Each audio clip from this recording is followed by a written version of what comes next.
here to welcome Congressman Michael McCaul. Thank you.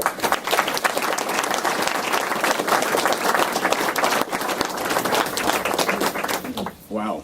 Well, thank you so much, Nancy. And it's not about me or Chris, although you are a great ally, friend, and colleague, and thank you so much for your leadership for the cause. And I agree with you on the NIH issue. I don't think we can, that's an area of research and development we cannot afford to cut. And so we can work in a bipartisan way on these issues.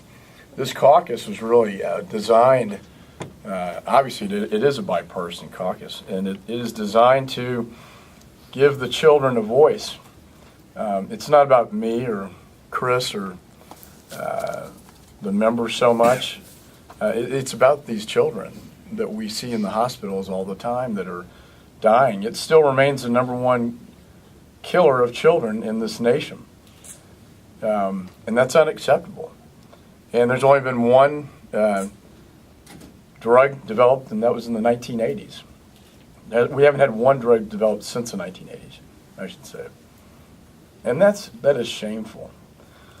And so we wanted to do something about it because I heard the stories. Nancy came to me and told me her story, about Jacob and Tim and Donna Culver out of my district. And Brennan, where are you? You're right there in the front row. They brought this issue to my attention in my first term in Congress. And it's hard to believe it's my 4th term, going on maybe, hopefully 5. You're not targeting me anymore, so that's good. And the story of Adam and Adam's angels, and you have Annette Leslie and her son Carson in the book Carry Me, which is so dramatic. It doesn't matter what your party affiliation is. This is a human issue that deserves the attention of the Congress. And so we wanted to do something legislatively, and I must say Chris gave me a lot of the credit, but it was really Nancy's idea. And she came to me with this, what I thought was kind of a brilliant idea. It didn't cost a dime, but what it basically said was that if you, a drug company, because there is a market failure for orphan drugs, for these childhood cancer drugs, they can't make money off these drugs, and money is the bottom line to so many issues. And so how do we incentivize them to do that? Well, it was really Nancy's idea. You can do that if they develop a childhood cancer drug, which we haven't had since the 1980s, then you will get a voucher for another more profitable drug to put at the front of the line within the FDA. A voucher that's worth a lot of value. A voucher that will incentivize these drug companies to move forward with drug discoveries. I think a voucher that will, at the end of the day, will save children's lives. And at the end of the day, that's what this is all about, is making a difference in the lives of others. And I can't think of greater lives to impact than our children, who have so much value to us. And it was a process that was actually quite interesting. You would think this would be kind of an easy sell, but nothing in these days in the Congress, I'm sorry Chris loved to not hear that, but nothing is an easy sell in these days in the Congress. It's a very, as you know, a very partisan, bitter environment, unfortunately. Not very many bills have passed this Congress, as you know.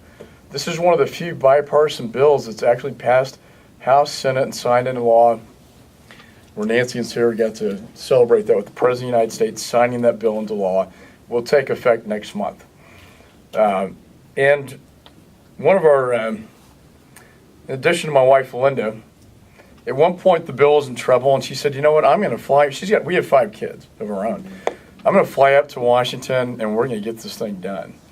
And so we set up meetings, office to office, with members to persuade them on the relevant committees that this is the right thing to do. And she would say, "Do you want to be the one to vote against this bill, which will save children's lives? Do you want to be that member of Congress?" Because we will get the advocates out there, and they're going to know that. Because y'all have a lot of power.